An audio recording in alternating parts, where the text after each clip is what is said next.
A gente vai continuar nesse assunto, porque eu quero saber de você que está aí do outro lado, comentando junto com a gente, você que está utilizando a hashtag Jéssica nas redes sociais, você que está querendo também justiça em relação a esse caso. O que você pensa sobre a regulamentação das redes sociais? O que você pensa sobre isso? Qual que é a sua opinião sobre a regulamentação das redes sociais? E essa história ganhou uma repercussão não só no país, mas mundial, por causa que envolve o humorista Whindersson Nunes.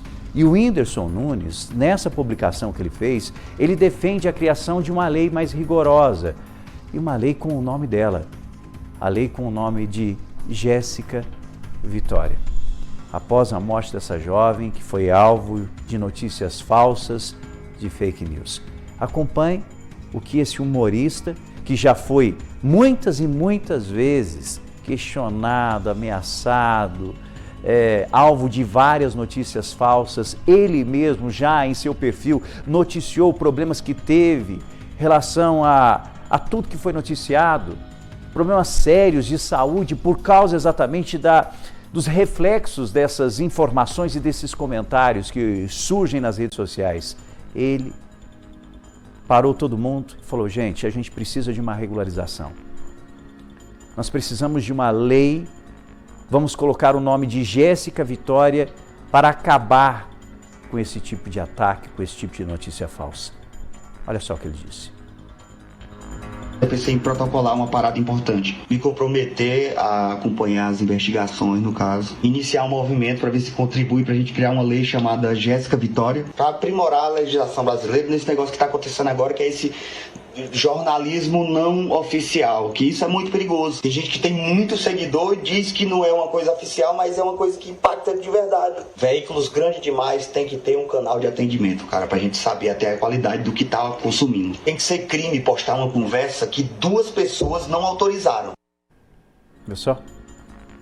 Essa foi a fala do Whindersson Nunes e ganhou uma repercussão gigantesca. Agora, deixa eu te fazer uma pergunta. Saindo das redes sociais, imagine você que está aí do outro lado, assistindo a gente, acompanhando aqui o nosso Balanço Geral. Você, minha amiga dona de casa, você, meu amigo trabalhador, você que está aí na hora do almoço acompanhando toda essa discussão que nós estamos fazendo. Imagine que o seu nome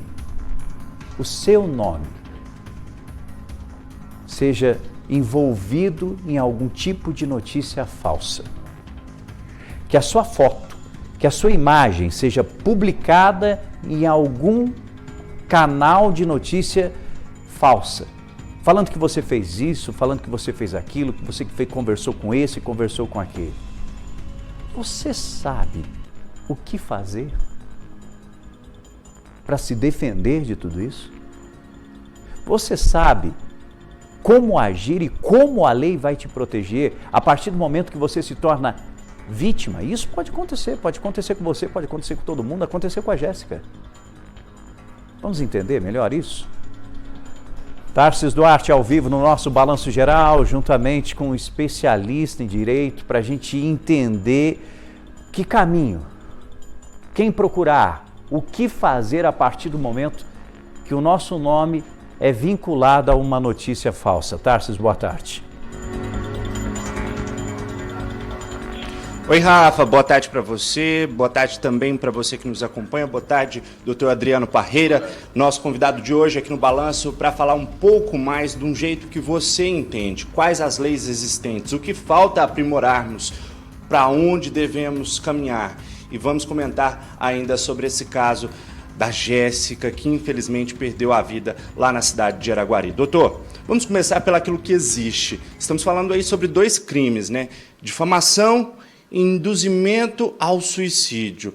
O que prevê cada um deles? Boa tarde novamente. Boa tarde, Rafael. Na verdade, é bom distinguir essa responsabilidade civil da criminal. E como o próprio delegado já realmente esclareceu essa situação, no caso do induzimento, aí, a pessoa tem que ter a intenção, o dolo realmente de auxiliar a pessoa naquele fato. Ou seja, no caso do autoextermínio ou do suicídio, né? E a difamação não. A própria notícia inverídica de um fato que não ocorreu e traz prejuízo a essa pessoa já é o crime de difamação.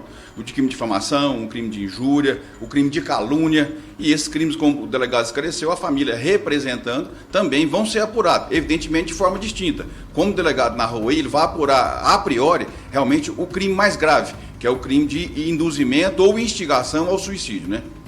E depois segue com o restante. Mas aí, doutor, o que acontece? São situações muito difíceis de serem trabalhadas, até porque tudo aconteceu no ambiente online, no ambiente virtual, doutor. E aí, esses detalhes atrapalham a investigação nesse sentido, né? Porque, de certa forma, o trabalho fica mais complicado, mesmo existindo aí a tipificação para esses dois crimes, apurar o que aconteceu e quem é que teria cometido tudo isso se torna mais complicado pelo fato de ser na internet. Sim, na verdade o delegado trouxe uma fala muito importante. A internet não pode ser terra de ninguém. Na verdade, sim, hoje qualquer acesso à rede de computadores ou à internet, ela tem um rastro, ela é rastreável. Evidentemente, para que o delegado ou a autoridade policial possa ter essa informação, vai ter que ser requerido de forma judicial. Então, o delegado requer ao juiz local para ele autorizar essa quebra de sigilo de dados. A operadora, nesse caso, ela é obrigada a fornecer a situação. Traz certa dificuldade em que sentido? Quando há um perfil falso. Aí sim pode trazer mais dificuldade, mas nesse caso aí, como tem informação de perfis, inclusive com um número grande de seguidores e perfil verdadeiro, já está prontamente identificado. Então, nesse caso, o delegado, com certeza, como ele narrou, essa coleta inicial da prova, depoimento da família, vai fornecer, sem dúvida, o telefone, os dados, as redes sociais que ela teve acesso, e aí sim a investigação pode tomar um outro viés. Mas a partir do depoimento da família e do andamento das investigações, que o delegado vai definir realmente em quais crimes e quem pode ser acusado disso, né? Doutor, antes de entrarmos ao vivo aqui, nós estávamos conversando sobre o quanto o direito é dinâmico. As situações precisam acontecer para que a gente possa observar as necessidades daquele momento, da atualidade, e as leis irem se aprimorando.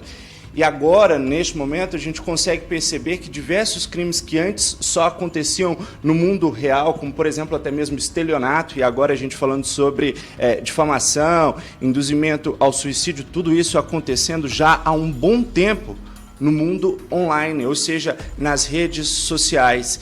E precisou agora de um fato como esse, um fato lamentável, para que a gente retome essa discussão com mais força. Infelizmente, agora, somente a partir de agora é que o senhor acredita que uma movimentação de fato vai acontecer nesse sentido de criar regulamentação específica para isso?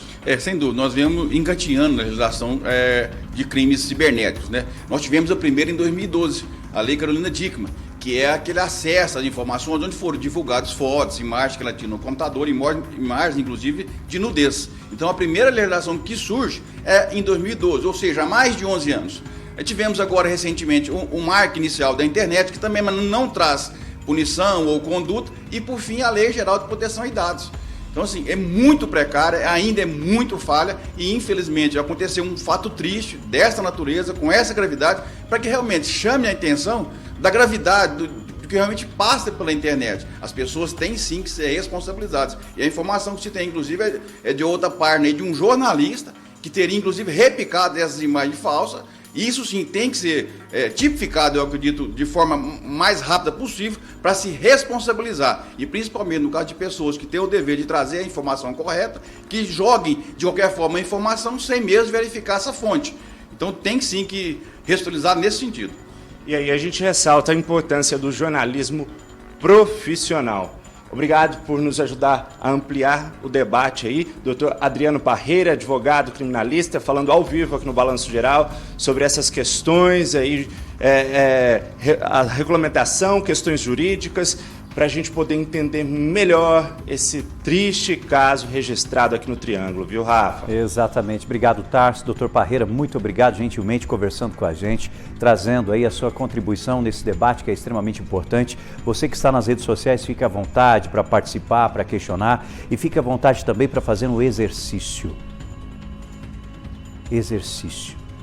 vamos ser mais críticos quando a gente recebe algum tipo de informação.